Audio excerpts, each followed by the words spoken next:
Good afternoon and welcome to today's event at Bruegel on how are crisis changing central bank doctrines. I'm really delighted to start again a session which is truly hybrid and which is the sessions that we are going to have from now on, I think, with both a live audience that is not Bruegelian and you, the audience, which is online. And of course, delighted that the speakers today are, or some of the speakers at least, are with us at Bruegel. Welcome and thank you for joining us. The session today continues our efforts in the past few months to discuss central banking and how events are unfolding when it comes to monetary policy. This time we take a step back. We're looking a little bit at the historical changes in the central banking world, and we are doing this on the occasion of a very special publication that has just come out. I have it here in front of me, the Revue d'économie financière, a special issue on central banking in times of crisis and what are the lessons learned. And the editors and authors of this special issue are the speakers today, and I'm delighted that we have four of the speakers with us here today. Pervenche Berès, who's here on my right and physically at Bruegel. Benoît Quéré, who is joining us online. Hans-Helmut Kotz, who is also present with us today. And Athanasios Orfanidis, who is joining us from the US. Welcome, everybody, and I hope that our speakers who are online can hear us. And I would actually like to give the floor first to the editors of this special issue to give us a small introduction. And Hans-Helmut, I would like to start with you. Thank you very Thank you very much, Maria. It's a great honor and pleasure to be here. I shouldn't run a commercial, but Bruegel is, of course, one of those institutions who really inform the debate in Europe, also on monetary policy issues. So really grateful to be with you. I wanted to use slides if possible. You're right, Maria. It's about thinking how history has informed monetary policy making. And what you see if you look at history is that crises have also always been decisive in terms of framing monetary policy approaches. Here it is. And how have they been framing those monetary policy approaches? So mainly by running into an accident. And I wanted to show you a few accidents. So the first one, which I would like to show, but you could go much further down in history, is the breakdown of the Bretton Woods system, which led to the Bundesbank being forced to come up with a new policy framework, which turned out to be what the Bundesbank later on called pragmatic monetarism. And it meant that there wasn't the North Star of monetary policy in controlling FX rate, it was monetary base, Zentralbankgeld, and later on M3. The next lesson drawn was another accident. I have to look here. It was Pervenche is aware of that. It was September 1992 when the UK had to go out of the European monetary system because they would have been forced to raise interest rates in the face of the deepest crisis since the early 1930s. Actually, they did it, went up to 14%, but then they gave up. And they had to come up with another framework, which was inflation targeting. Turned out to become the dominating monetary policy framework in the 1990s. So it created the consensus in modern monetary policy. And I highlight here this modern, because later on we will come to postmodern. I hope Benoît doesn't listen now. I wanted to call this postmodern monetary policy. He thought that's not proper. So modern meant you had an objective function where you minimized the deviation from inflation target and deviation from output, trend output. Inflation target 2, output trend, output gap. One of our authors, who's also here on this panel, Athanasios, has shown in the early 2000s how fiendishly difficult, practically impossible it is to capture properly the output gap. and in particular, Athanasius came up with the idea that you have to look at real-time data available to those who are taking the decisions, and not after 10 years of revision. So what followed was a period which was called dubbed Great Moderation, and Mervyn King came up with a nicer notion. He called it NICE, meaning it was a period where you had low inflation, consistent growth, no need to make lots of efforts in terms of thinking about strategy, which broke apart after the great financial crisis, which happened, of course, we are now backdating it a little bit. It started on August 8, 9, 2007. And what became clear there, and that's why it became postmodern, modern monetary policy was about inflation control, output gap, but it didn't touch upon the third and original objective of why central banks have been basically creating underwriting financial stability. So that wasn't captured. Now that's the reason why I use these slides. You see here, I hope you see at a certain point rates became so low that they were basically ineffective. So we had to come up with a different idea to control monetary policy. So monetary policy was forced to become unconventional. Conventional was control of interbank money rates. Unconventional was you ran your monetary policy by either lengthening the central bank balance sheet or changing the structure of the central bank balance sheet. Credit easing, quantitative easing.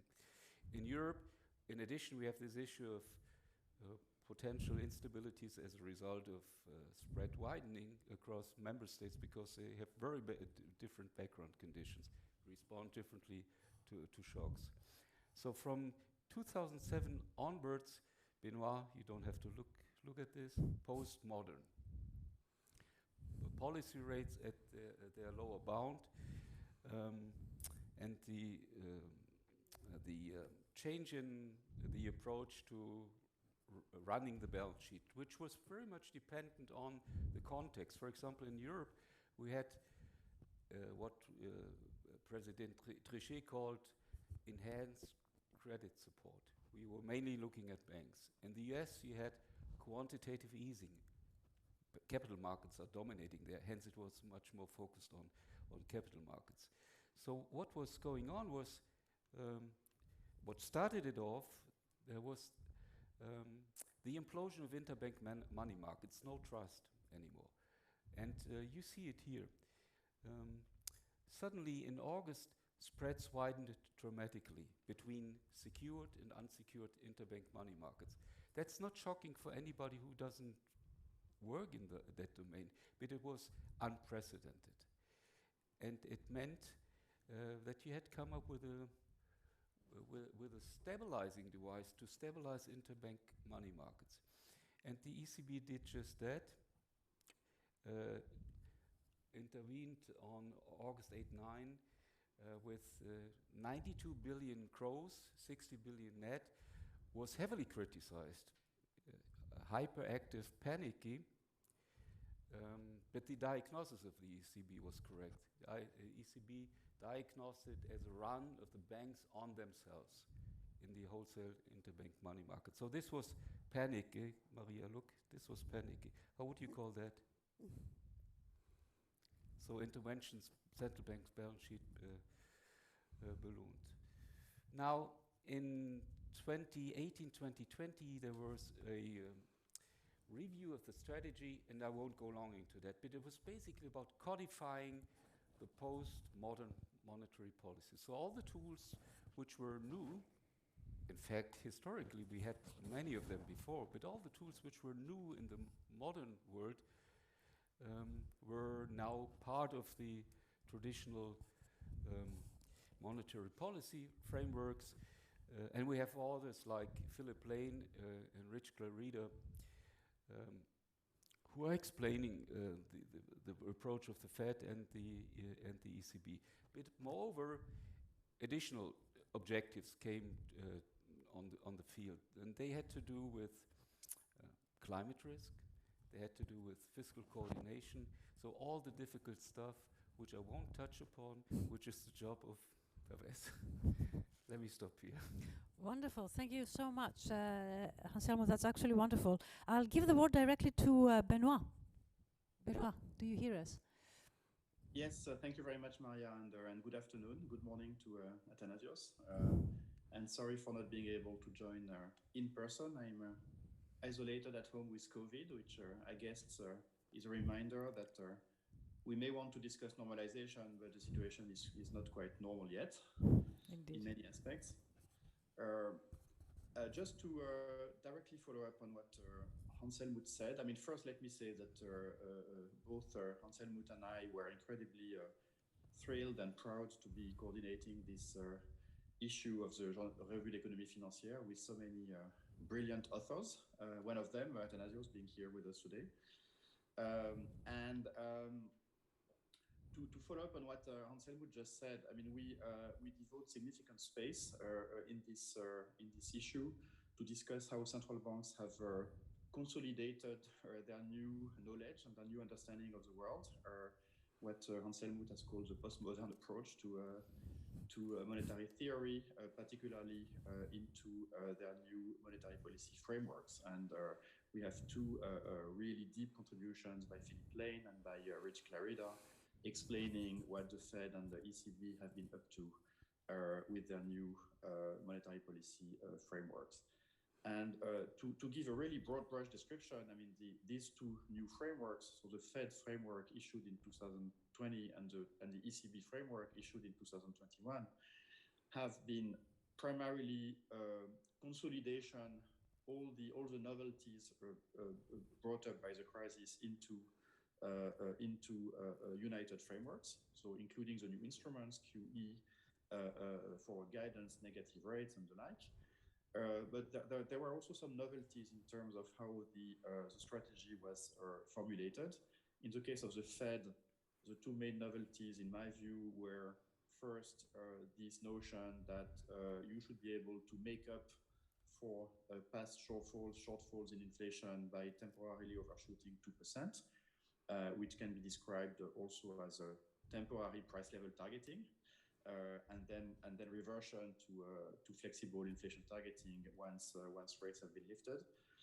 And the other novelty was a semantic one, but still very important, which was to refer to employment, to the Fed objective to address employment shortfalls, which is a very significant departure to past practice, which was referring to the natural level of unemployment, the NAIRO. So it kind of, in a way, raises the bar very significantly when it comes to the importance of the employment objective in the Fed dual mandate. Now, moving to the ECB, it's again a lot of codification of past practices into a single strategy. There is also a clarification that the objective of the ECB is about bringing inflation back to 2%, and about the objective being symmetric around 2%, which was kind of implicitly or maybe sometimes clarified by ECB policymakers, but now it's written into stone once for all that it's 2% and it has to be symmetric. And coming with that, a notion that a very strong recognition of the limitations created by the lower bound, and this notion that monetary policy should be particularly forceful or persistent when close to the lower bound, on which the ECB insisted very much in 2021 when the strategy was issued, and something which is kind of related to what the Fed had done, which is the notion that this may imply a transitory period in which inflation would be moderately above target. So not explained the same way, but also the possibility of an overshooting above 2%. And then also recognition of macro-financial linkages of the importance of climate change, but Pervenche may want to come back on this. and more technical considerations such as the inclusion of owner-occupied housing cost in the price index, which is also important, although more technical. What, of course, is not included in these monetary policy strategies because it cannot is the interaction between monetary policy and fiscal policy. And I'm sure Athanasios will elaborate on this, but let me just say that the approach toward this interaction has changed substantially in Europe with the crisis. The notion in Europe before the Eurozone crisis was that basically we had fiscal rules, and fiscal rules should be credible so that monetary policy would not have to care about the fiscal stance. That was the premises, and that was the plan. And the plan absolutely did not work for different reasons. First, fiscal rules were not credible. That's not what we're going to discuss today. That would deserve another seminar. Second, there were two defining moments in opposite directions. First, we had the post-financial crisis years where the fiscal stance was tightened and probably over tight and forced the ECB to do more. So in a way, the ECB was caught on the wrong side of the Stackelberg equilibrium and had to react to an overly tight fiscal policy, which was absolutely not the plan. And second, we had the COVID episode closer to us, where fiscal policy was very forceful and supported very well monetary policy. So two lessons, in a way, one negative lesson, one positive lesson, which certainly have prompted European policymakers to revisit their approach to coordination between monetary policy and fiscal policy. But in addition to that, and that would be my last remark, there was also a sense, and that's very well explained in a paper in our issue by Steve Cecchetti and Kim Schoenholz. There was also a sense that the way monetary policy instruments have evolved, that is moving from focusing in a quantitative way on the provision of central bank liabilities, central bank reserves, to a new world where the central bank is setting the price of a broad range of assets across long maturities and across the credit spectrum in order to steer the economy back to equilibrium. And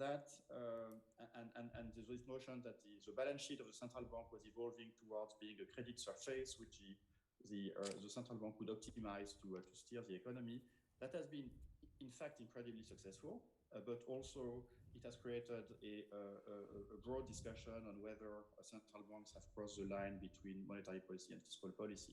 Because obviously, when you start setting the price of many risk assets, that also has allocative and distributive consequences, which are traditionally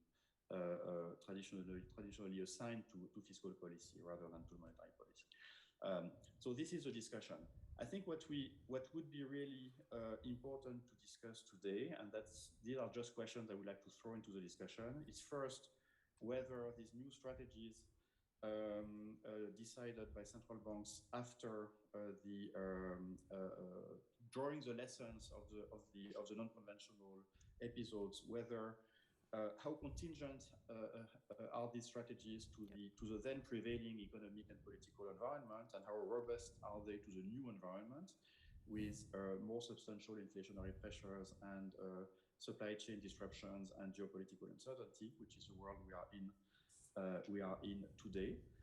And do these new strategies have anything to say to today's questions, such as what can be the role of quantitative tightening relative to raising interest rates, for instance, in steering monetary policy, or does forward guidance still exist at all?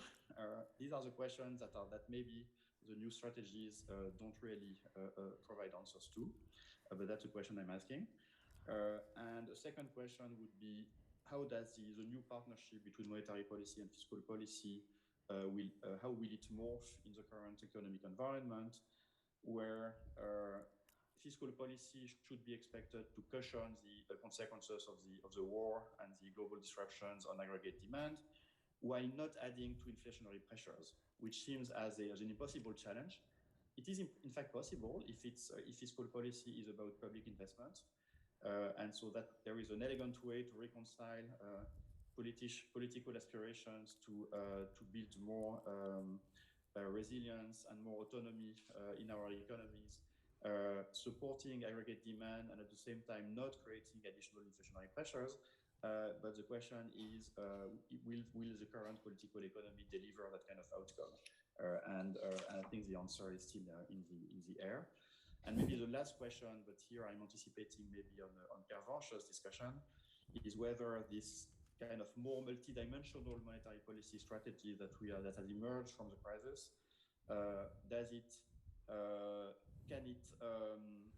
is it well accommodated by the current accountability framework, which has been designed to fit a monetary policy with a single objective and a single instrument?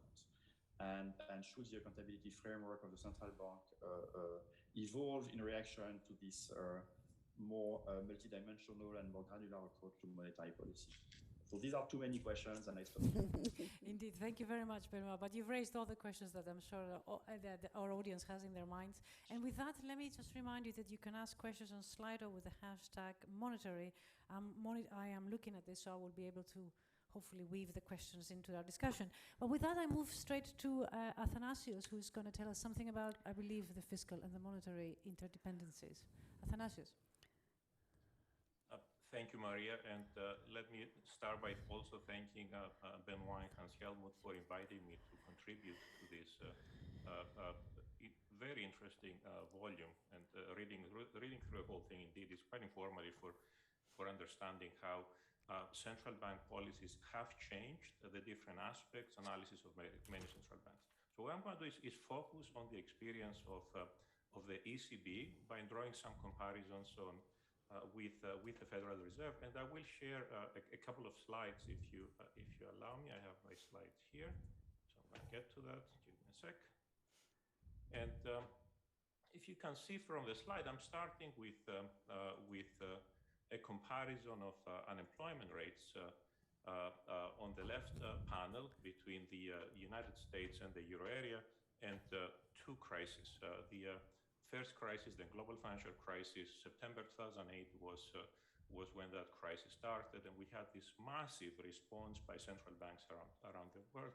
You can see here how massive the cost was in terms of the unemployment rate. I focus on this because economic stability is one of the objectives of central banks that I want to get back to.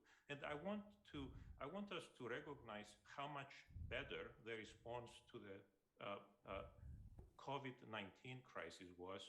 In March 2020, we had another shock, and this was handled much better by authorities on both sides of the Atlantic. Monetary policy was far more decisive, and I will mention two aspects of that were critical, drawing lessons on the experience from the global financial crisis. And also, fiscal policy was far more important in this crisis, facilitated with monetary policy. And on this point, I want to touch on something that Benoit mentioned a few minutes ago. I also have on the right-hand side of this panel a comparison of the unemployment rates of the four largest Euro area member states. This is to illustrate what Hans-Helmut mentioned. We have this additional complication in the Euro area of heterogeneity, because when monetary policy does not work very well everywhere in the Euro area, then monetary policy and the monetary fiscal mix are not appropriate to meet conditions. Indeed, this is the experience we have had for many years after the global financial crisis, leading to these substantial divergences. So I'm going to start by giving credit to the ECB and to governments in the Euro area for managing to handle the pandemic much, much better than the aftermath of the global financial crisis. I think we need to recognize this and draw lessons from that. Now, there are one complication that came up briefly in Hans-Helmut's presentation is the fact that since the global financial crisis in September 2008, we have an additional constraint, which is one of the reasons why central banks have changed their frameworks on both sides of the Atlantic recently. And that has been the secular decline of the natural rate of interest, the concept that central bankers refer to as R star. When the natural rate of interest is very low, then cutting interest rates is not sufficient to provide accommodation to bring out an economy out of a recession. This is a problem that the Fed and the ECB experienced both after the 2008 recession, and this actually became even more acute with the COVID pandemic. In the case of the ECB, as Helmut showed, the ECB was already operating with negative interest rates in March of 2020 when massive additional accommodation was necessary. So what is the indicated response to that? Benoit mentioned and Hans Helmut mentioned unconventional policies, forward guidance, and so forth. But really, the biggest, most important tool that central banks have in these circumstances is the balance sheet. By expanding the balance sheet with purchases of government debt and other assets and provision of liquidity, the central banks can provide additional accommodation. This has two important effects that were whose usefulness was demonstrated very nicely with the COVID pandemic. One is the provision of accommodation, the way monetary policy works. The other is the facilitation of easier fiscal policy by supporting much lower long-term interest rates. Central banks doing quantitative easing reduce the cost of refinancing for government debt. This allows fiscal expansions that can replace part of the monetary policy accommodation that cannot be provided at the effective lower bound. And you can see here the responses of the central banks in the two crises, massive responses in massive increases of the balance sheet, but you also see that the ECB had some difficulties. Part of it was concerns about limitations of its mandate, whether it could purchase government debt. Part of it was legal challenges. We've had a number of lawsuits against the ECB. This led to policy mistakes, like you can see here, the decline in the balance sheet. All of these things contributed to an environment where inflation after the global financial crisis was too low, especially in the euro area, but it was also somewhat low in the United States as well. What I want you to do here is compare this with the response to the pandemic. There was no hesitation whatsoever by either central bank to expand the balance sheet as much as was necessary to provide monetary policy accommodation and facilitate fiscal expansion. And this is one of the important lessons that both central banks have demonstrated they have picked up as a result of this policy. The other issue we have to deal with in the euro area, as Helmut pointed out, is the fragmentation of monetary policy. And this was also much, much better handled during the pandemic. What I show in this chart is on the left panel, 2-year government bond yields and the OIS rate at the corresponding maturity. On the right panel, the 10-year government bond yields and the corresponding panel. You can see how fragmentation created a divergence of interest rates in the euro area, both in the 2-year and 10-year horizon. This is actually what explains why we had this divergence in monetary policy and economic conditions across euro area member states. This is extremely unstable, and you will notice here that during COVID, after an initial scare, something happened. And the something that happened is an important decision by the ECB that actually stabilized markets and avoided further fragmentation during this period, both at the 2-year maturity and the 10-year maturity.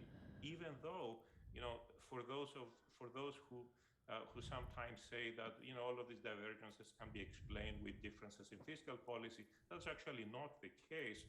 We have much higher debt ratios, and the need for a fiscal expansion during COVID that was as intense as we had during the global financial crisis. None of that affected government bond yields as 10 years ago because of the policies that have been adopted by the ECB. And I want to turn to that point and say, what exactly did the ECB do that worked so nicely here? What was one of the lessons drawn from that? Well, this goes back to a flaw in the ECB monetary policy framework. It has to do with the reliance on credit rating agencies to determine eligibility of government debt in ECB operations. Now, the ECB is the only central bank that is actually relying on credit rating agencies to determine whether it should be operating with government debt. It's not considered good practice at all. As a matter of fact, it's known that this practice can support adverse self-fulfilling equilibria and induce occasional debt rollover crisis that would be avoidable with a better policy framework. And indeed, this is the cause of some of the tensions that we had seen in the euro area that were handled much better during COVID. How did the ECB handle these things during COVID? Well, there was an intense episode, but on April 22nd, 2020, the ECB suspended its reliance on credit rating agencies for determining the eligibility of government debt, and in this way effectively made them irrelevant and completely moved off the table the possibility of having debt rollover crisis during COVID. And this was an important innovation, frankly, an important innovation that I hope that will be reconsidered in the future. But I have to say, responding a little bit to Benoit's comment about where we are headed and how the current crisis may evolve, on March 24 of this year, unfortunately, the ECB decided to revert to its pre-pandemic regime of perpetual fragility. So personally, I have some concerns about where the euro area is headed right now. Let me show you the data. This is the remarkably powerful decision the ECB took on April 22nd, 2020, completely stabilized the spreads in the euro area, both at the 2-year maturity, the 10-year maturity. You can see how narrow spreads were last year, despite the fact that we have divergence in deficits, divergence in debt levels. These spreads ordinarily with good monetary policy should be very low, in double digits, or for short maturities, single digits even. And frankly, this has worked very well during the pandemic. One of the concerns is that with ECB going back to its pre-pandemic framework, I would now expect a widening of the spreads and another occasional crisis to appear in the future. And we can see some of that already, both at the 2-year maturity and the 10-year maturity. I'm going to end by pointing out that a lot of central banks have actually drawn correct lessons from the global financial crisis and the decade after that. We have had massive improvements in some aspects of monetary policy frameworks. In the case of the ECB, it's absolutely critical that the ECB adopted a clear 2% inflation objective and has been using its balance sheet and interest rate tools properly in a symmetric fashion to achieve its 2% objective. This is very good, and I hope will continue going forward. Where I think we still have a problem in the euro area is that the ECB has not yet dealt as well as it could with the fragmentation challenge faced in the euro area. And frankly, if the current situation with the war in Ukraine deteriorates, this will invite additional trouble in the euro area and additional challenges. I'm close by saying that war makes all of us poorer. It's really important to work together in Europe for the benefit of all. Thank you. Thank you very much, Athanasios, and I cannot agree with you more on your last point. But before we take some, I've seen now there's many questions coming from our audience. Pravesh, you have also the floor, and they will take a few questions, please. Thank you very much, Maria. Thank you also to Bruegel, because as chair of AEFR, Association Europe Finance Regulation, which is publishing this Revue d'économie financière, we are very proud and very pleased for this first collaboration with Bruegel, because AEFR is a Paris-based think tank, but the purpose of this new think tank, it's not even 1 year old, is also to make sure we have a strong and consistent dialogue with the European atmosphere. Thank you also to our two pilots, Hans-Helmut and Benoit, for being able to have this very exciting issue. Of course, as everybody knows, and it's been already mentioned, it was published and written before the war in Ukraine, before the main topic about monetary policy would be inflation. But even though, and Hans-Helmut, you said that monetary policy doctrine have been moving hand in hand with crisis. I would make it maybe a bit broader because they also have to take into account the economic context, the new challenges and the political environment, and this is all in the mix that in their full independence central bank do take into account. And what is really thrilling with this issue is how much you can see through the different articles in their diversity that doctrines have been moving ahead, but somehow you could say that they have monetary policy has adapted to the new situation in practical terms. But behind, you always can see that there are theoretical or ideological approach that do say where you will go, and this is something that is also for us to keep in mind when we'll now have the debate about how do monetary policy have to adapt to the new context of inflation. But my contribution to this issue was dedicated to democratic accountability.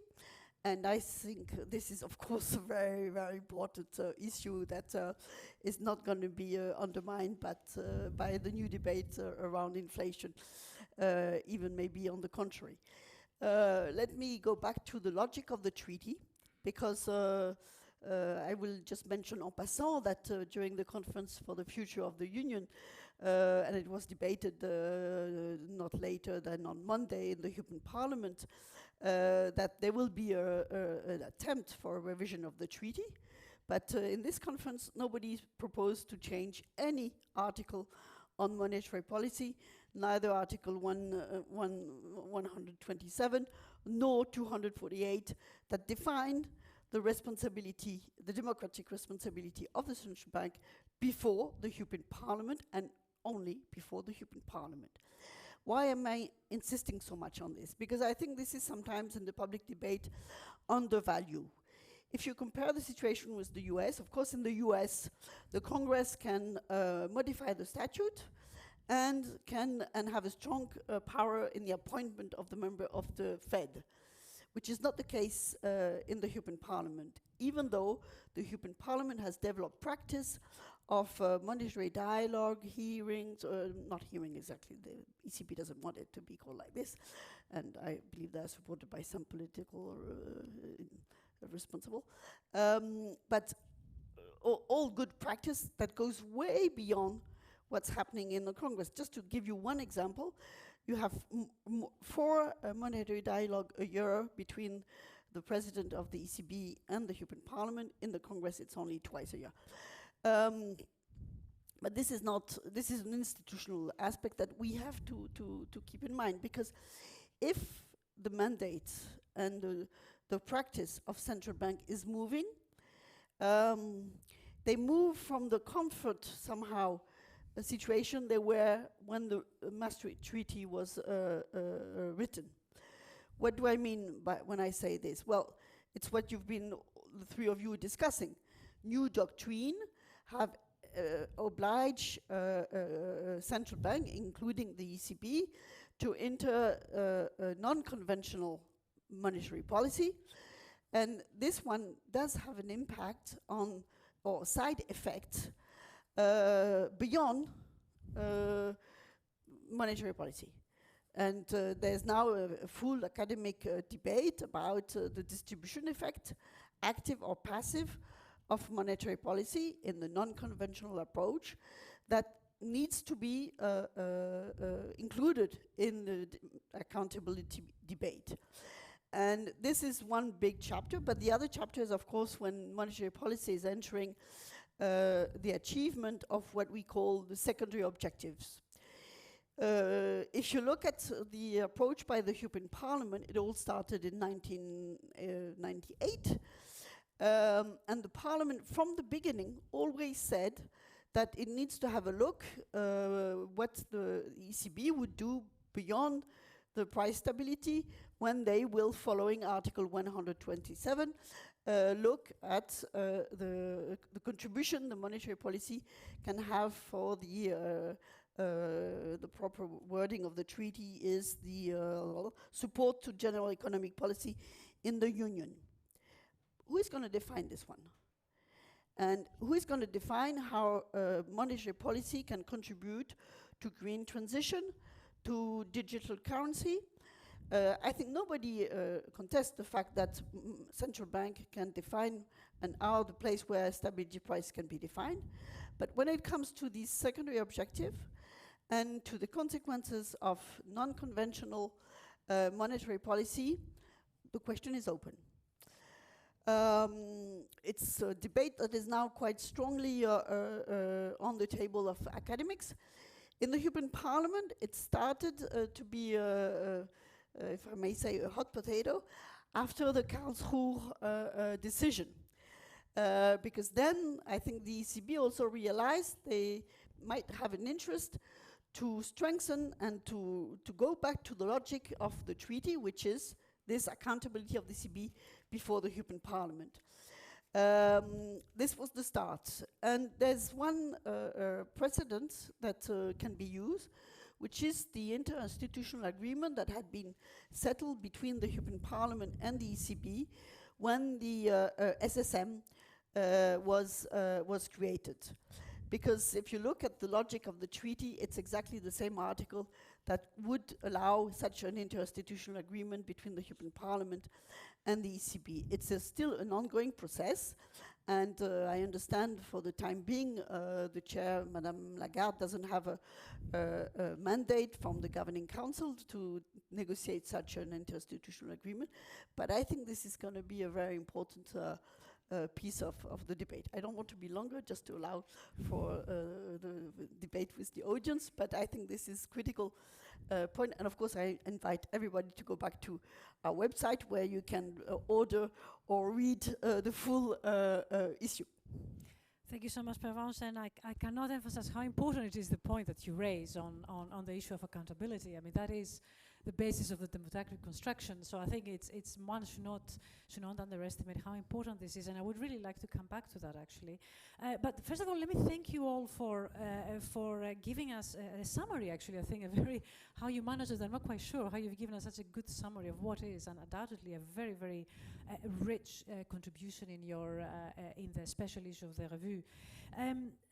There is a lot of questions coming in. All of them, if I may interpret them correctly, have to do with the future, because we are now of course, in a very unfortunate circumstances, and important to understand how and what tools we have in our disposal that will help us deal with current problems and not just on inflation. But on the inflation, I would like perhaps to sort of sum up a few of the questions that are coming and pose the following question. The macroeconomic environment, of course, we are just done a monetary policy strategy review, both in this part of the world and also in the US, drawing on the lessons of two crises that actually were very different between themselves, but also very different to the current crisis. So the first question that begs asking, of course, is, how well can we deal with the challenges that we have ahead of us, both on the fiscal side and on the monetary side. On the fiscal side, we have, certainly in the euro area, overextended fiscal positions. And importantly, it seems that now, after the third crisis in 12 years, we're now in a state of perma-crisis. So undoubtedly, there will be a different role, or perhaps bigger role, for fiscal policy, but from a very difficult starting position, namely an indebtedness position. So that defines one side of the macroeconomic policy toolbox. On the monetary policy side, also the balance sheets of central banks are much bigger than they were. They themselves pose interesting risks that we have not encountered yet. How do we reduce those balance sheets, or do we keep them, or how do we manage those without necessarily introducing policy uncertainty more than we absolutely have to? So the macro environment is very different to what it was 10 years ago, and the tools have been, let me put it this way, the starting point of the tools that we know are not very favorable. So, and now we also have a new framework of a strategy that the revision of the strategy was based on two previous crises. So I think that Benoit has raised some of the dilemmas.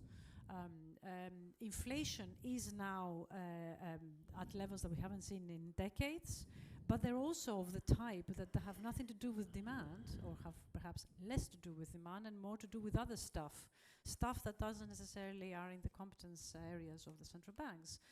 In the meanwhile, the perceptions of the consumer is that the central banks need to be very active, because inflation, which they understand as the mandate of the central bank, is increasing, and is increasing very decisively.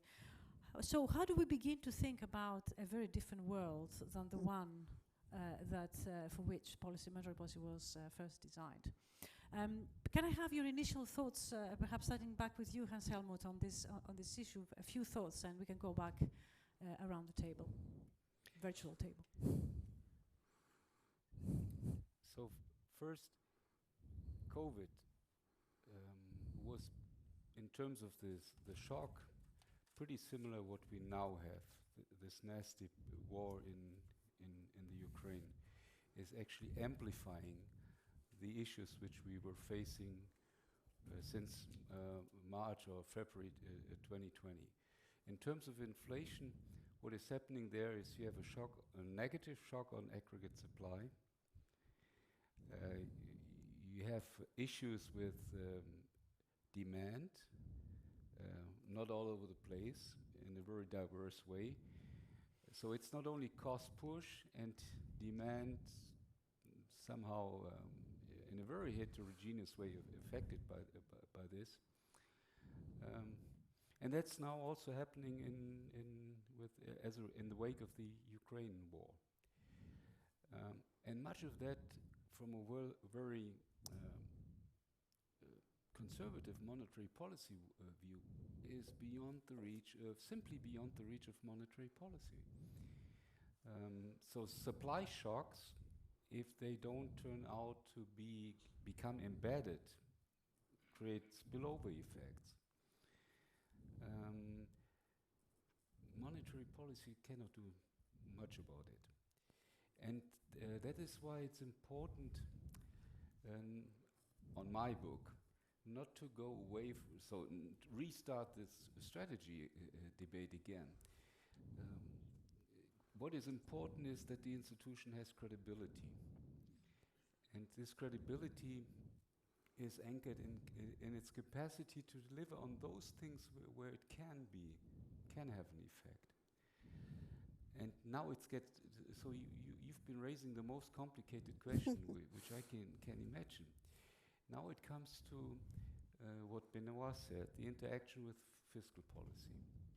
And of course, in the European space, it's much more difficult, given our heterogeneity in terms of fiscal positions, fiscal space. Let me just address 2 points. The first is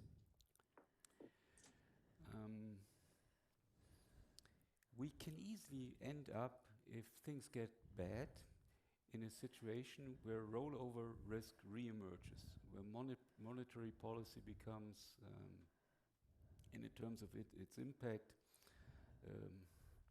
very diverse across Europe, for the reason Athanasius mentioned. If we see uncertainty creating rollover risk, spreads widening, for no good substantial reasons, but just for access to liquidity, I do think, and Athanasius showed, I do think we have to go back where we've been in response to this crisis, unless we would like to accept very substantial trouble. The second thing is, monetary policy was for a long time on the receiving end in terms of fiscal policy running away, not taking responsibility. And this bad notion of the only game in town. And this is in particular an attractive and incentive compatible response in the European domain. So fiscal policy has come to the stage. And fiscal policy in that case means we might end up in a situation where fiscal space is so unevenly distributed across Europe that you have to come up with a common approach. I guess that's what now is emerging in policy debates in Southern Europe. You see, I'm taking a Southern European view here. And I do that for a reason. If you do think, you always have to think in terms of counterfactuals. If you do think this effort, which has been launched long ago by the likes of Pervenche, if you think this is welfare creating, you have to come up with consistent measures to support it. Let me stop on that point, and I just echo what Athanasius said. In Pauli Grauwe and others have shown that in 2011, 2012, we had really deep trouble in some Euro area countries, which were, in terms of their economics, not different from the UK, for example. But spreads were completely different because there was no sentiment that there would be anything like a backstop. Whatever it takes, without doing anything, dealt with that. And I think that's an inconsistency. We have to deal with it. And if we have to go to referenda, I know it will be difficult, but if you would like to keep this thing going, I think it's worthwhile, very much worthwhile, you have to think about the proper instruments to defend it. Sorry for being too long. Yeah. No, quite good. I mean, this is. I wish we had more time actually, because there's so many things to discuss here. But Benoit, can I ask you, and of course, please comment on any of the things that I raised. But I also wanted to pick on what Hans Helmut said on this issue of credibility. The credibility of the ECB is defined on any central bank really by what it does on the things that it can affect. But actually, my worry is that this time around, because the shock is so different, its credibility might be affected based on the performance of things that it doesn't necessarily can do something about. And I'm thinking of an inflationary shock that is primarily supply-driven, which the central bank cannot affect. And the dilemmas that the ECB is facing, and of course I see people here are asking your views on what is going to happen on the July meeting. Our audience always wants to know what the next interest rate decision is going to be. But I think beyond that, how would the ECB deal with such dilemmas that it faces? Yeah, I mean, I certainly agree that the ECB is not in an easy place. But I think the way we can best help the ECB is to make two basic points being heard more loudly in the European discussion. The first point is there is a significant difference between Europe and the US when it comes to inflationary pressures. In the US, inflation has been fueled by an extraordinary fiscal impulse and also by extraordinarily tight labor markets, and both compound to generate the current level of inflation.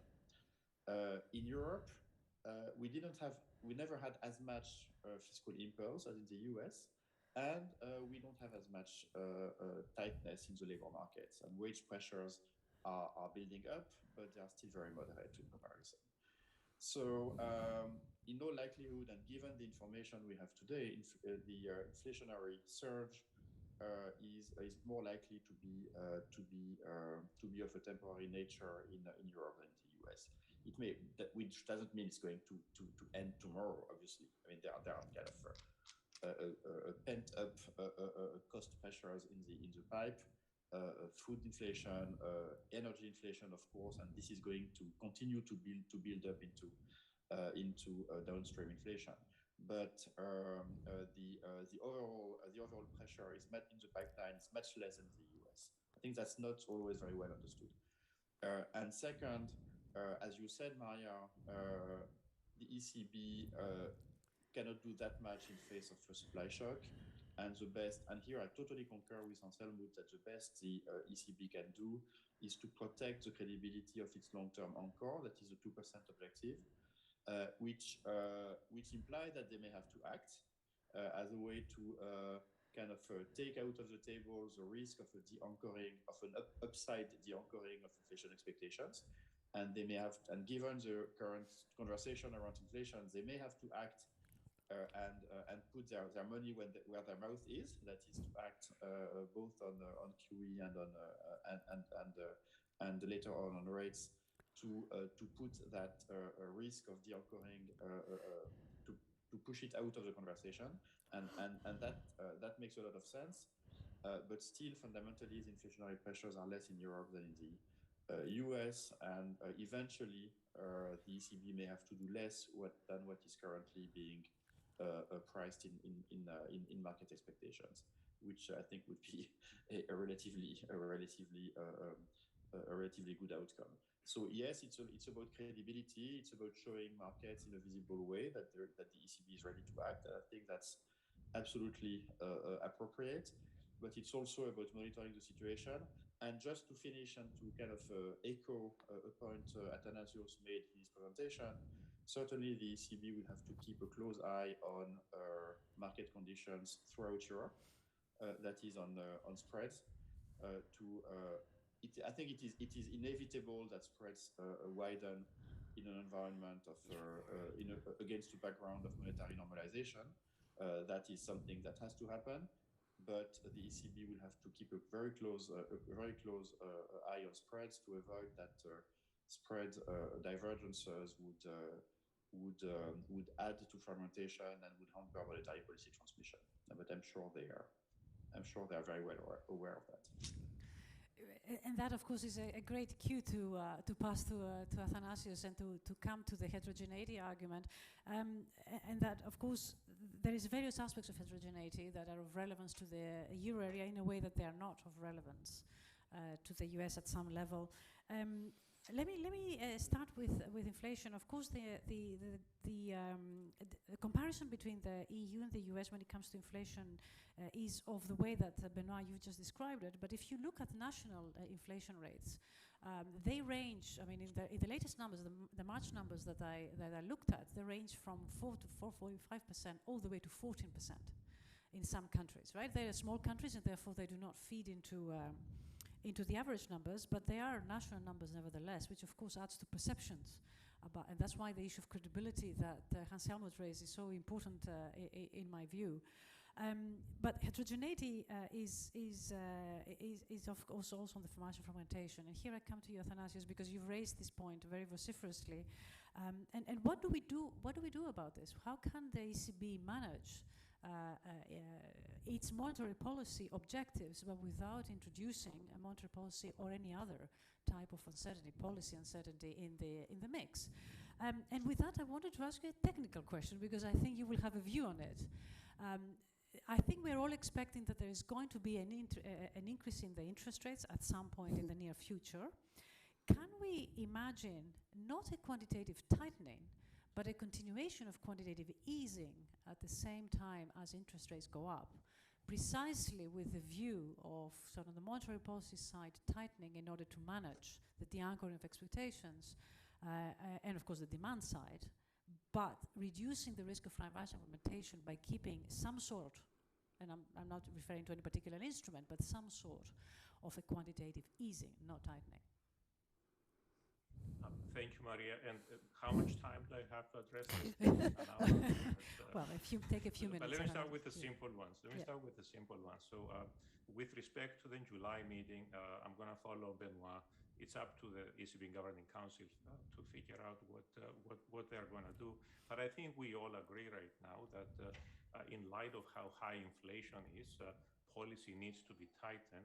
And personally, right now, I would recommend both an increase in interest rates, nominal interest rates, and a reduction of the balance sheet. And I will come to your question, Maria, on that as well. I want to note that an increase in nominal interest rate right now, given how high inflation is and given how high inflation is expected to be in coming quarters, does not correspond to tight monetary conditions. Monetary conditions are actually much easier now than they were before the war in Ukraine. Now I have to then go back and say, what's the guide? I think here it's very important to follow through with the new framework, the emphasis that the ECB has given on sustaining a 2% inflation objective in the long run, and as Benoit and Hans-Helmut mentioned, maintaining the credibility that they will deliver on that objective in the long run. There is nothing a central bank can do to fight rising energy prices, which is the main cause of inflation we now see in Europe. But it will have effects on other prices, and those effects, those secondary effects, need to be dealt with in order to maintain inflation expectations well anchored. My view, policy needs to tighten right now in nominal terms. It's not clear if it needs to tighten in real terms or not, but policy does need to tighten in nominal terms, and quite significantly. Now, at the same time, you need to worry about the fragmentation issue that has come up. Maria, with respect to your question, no, I would not suggest that that the central bank maintains a large balance sheet in order to deal with fragmentation issues. That's not really how a central bank should deal with fragmentation issues. As Hans-Helmut pointed out before, the issue is what is the framework that is in place that ensures stability without the need to do much or any purchases of assets around us. And this is what we would associate with the credibility aspects of the central bank serving as a backstop to eliminate unnecessary, self-fulfilling adverse equilibrium in debt markets. When I was on the governing council of the ECB, and later on when Benoit joined us, but by the time Benoit joined us, we had already messed up. I think we made a big mistake at the ECB in that we did not fight as much as a central bank should, defending governments from adverse self-fulfilling equilibria. And the ECB still has not completed its strategy review on this aspect. Talked about the strategy review before, and I'm giving a lot of credit to the ECB for the adoption of the 2% inflation objective. I also give a lot of credit to the ECB. I want to go back to the discussion we had earlier on the secondary mandate. For the first time in its history, the ECB acknowledged its responsibility to support growth and employment in the euro area. It was always there, but it's very important that that has been acknowledged. This has been done. What the ECB did not do with its policy strategy yet, and they still have not done it, is review the flaws in the implementation framework. For example, the reliance on credit rating agencies. This is the most obvious one that needs to be fixed. This has to be addressed. This has to be fixed. In my view, the ECB can actually ensure stability of government bond markets in the euro area without purchases of government debt, simply by modernizing the framework it uses for implementing monetary policy, which would make its job much simpler. Of course, in the current environment, you mentioned we have heterogeneity around the euro area. Yes, a big part of the heterogeneity we see in inflation is really coming from the fact that different economies depend to varying degrees on energy imports. Since energy is the biggest component of the inflation, we now see the effects are going to depend quite a bit on exactly what is the cost of energy country by country in the euro area, and there are differences in that. That's not something that should affect monetary policy. This is something that I hope going forward, as the European Union project strengthens, gives us yet another opportunity to see, yes, this is another area where it would be the benefit of the European Union to have a common policy.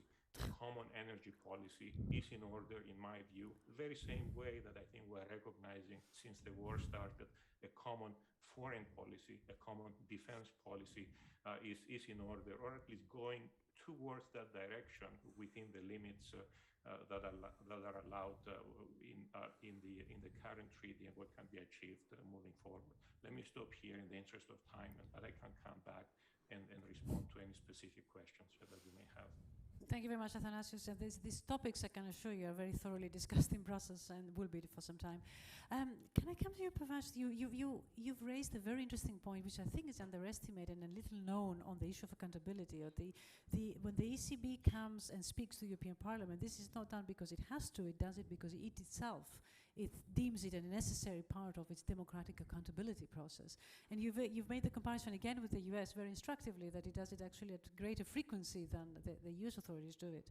But I mean, I think it still is something that needs to be institutionally fixed. And you know, how would you go about correcting what, if you allow me, call as of a flaw in the structure, in the architecture of the monetary union? How would you go about correcting for that? Thank you for this easy question.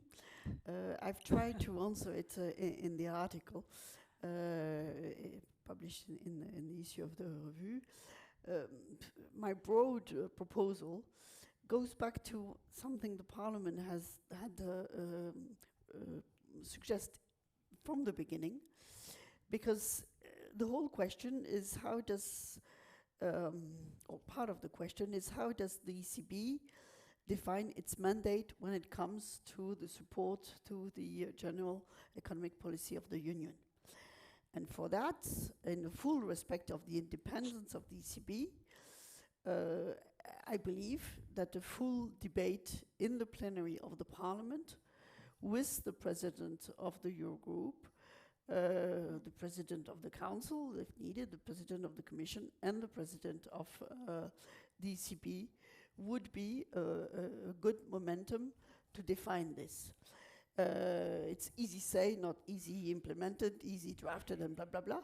But I think the logic of the institutional equilibrium without putting in danger the independence of the ECB would be this. And somehow I think the ECB should feel much better off in such a situation where they cannot be accused to have such or such definition of what is the general economic objective of the Union. It's not up to the ECB to define it. Yep. But let me go back to your first question very in a nutshell. Just to say that I will not interfere what the ECB will do in July. I know Christine Lagarde will be in front of the European Parliament on the 20th of June. I can imagine she will be very much challenged over this question about inflation. And to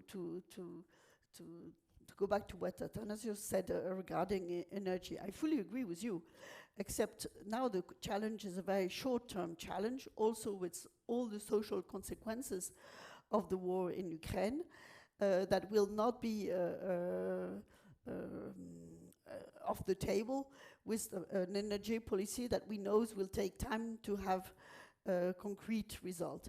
And when it comes to the fiscal policy, because we had all this debate, is there room for maneuver in the tools in the member state? The crisis has allowed to put on the table a brand new tool, which is the common borrowing capacity, even though at this stage it's a one-off and it's not Eurozone specific. But I think this will not come out of the table very quickly. It's there, and it will be one basis for the future discussion. Let's see how this evolves. It's very interesting, actually, because that's one of the possibilities of using extra tools.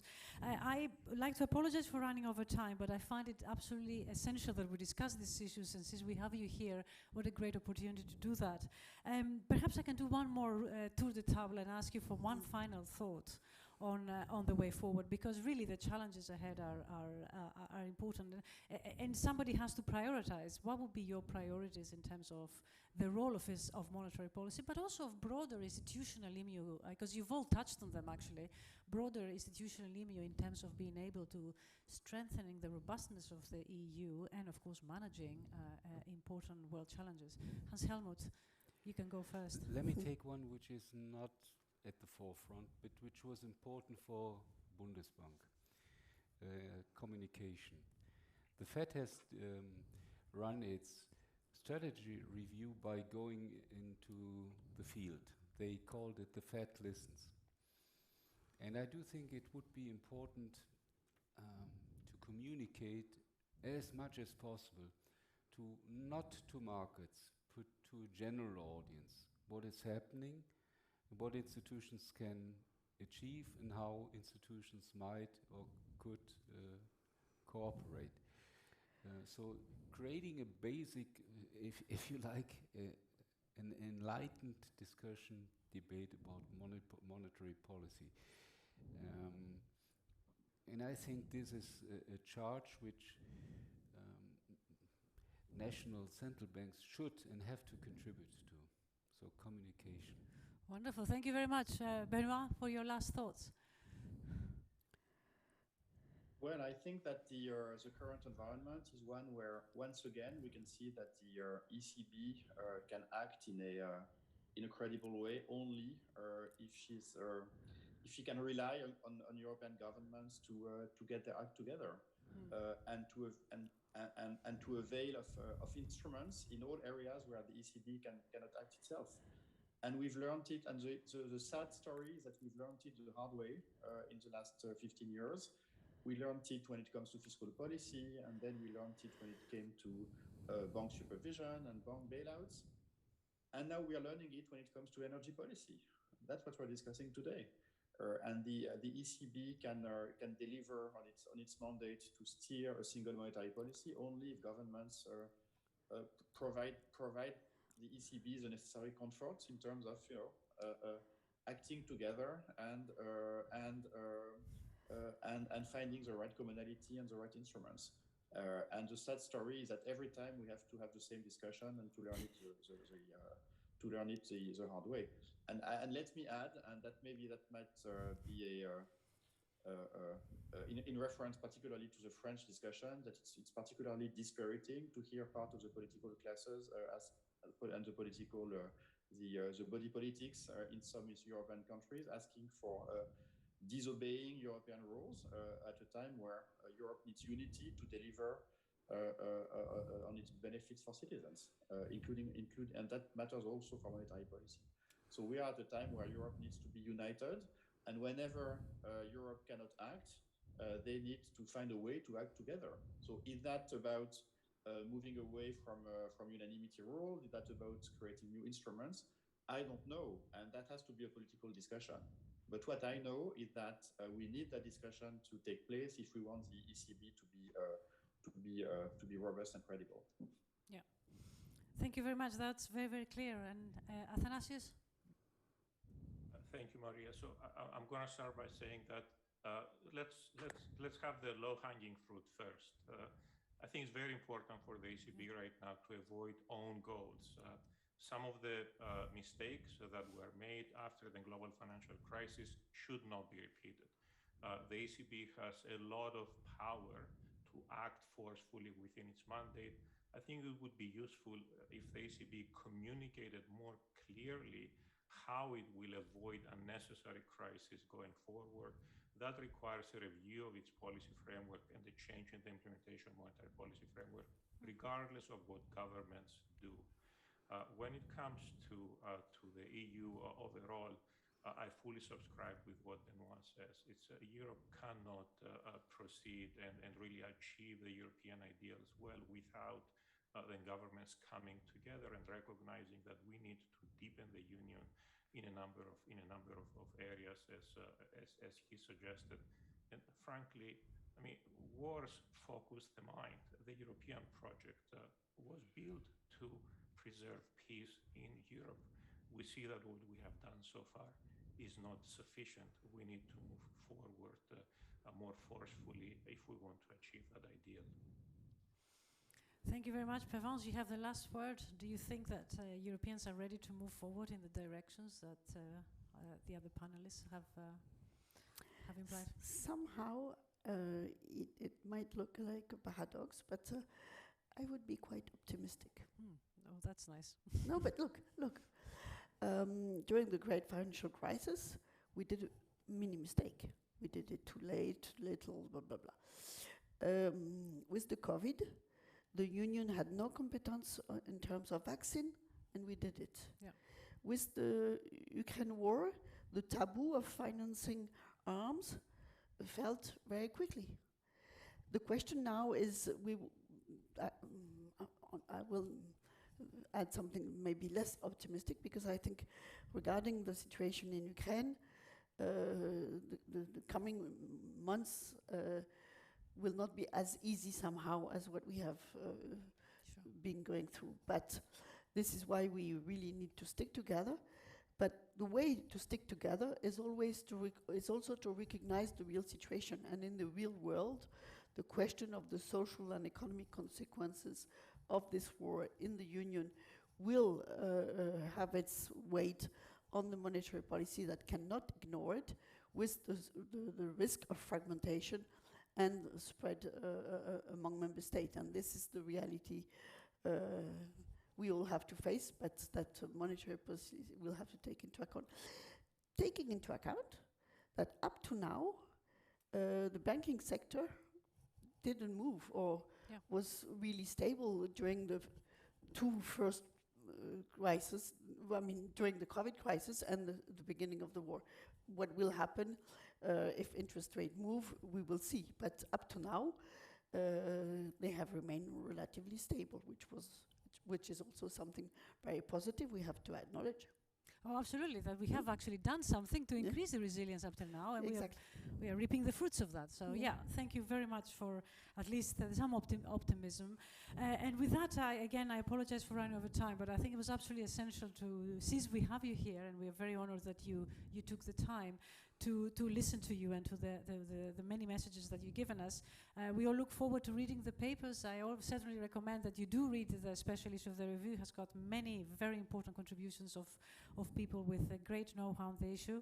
And with that, thank you very much for coming here. Hans-Helmut, Pervance, thank you for coming. And Athanasius and Benoit, thank you for joining us remotely. I hope to see you in Brussels soon. And all of you for joining us online and here. Thank you. Bye-bye. Thank you very much. Bye-bye. Thank you. Bye.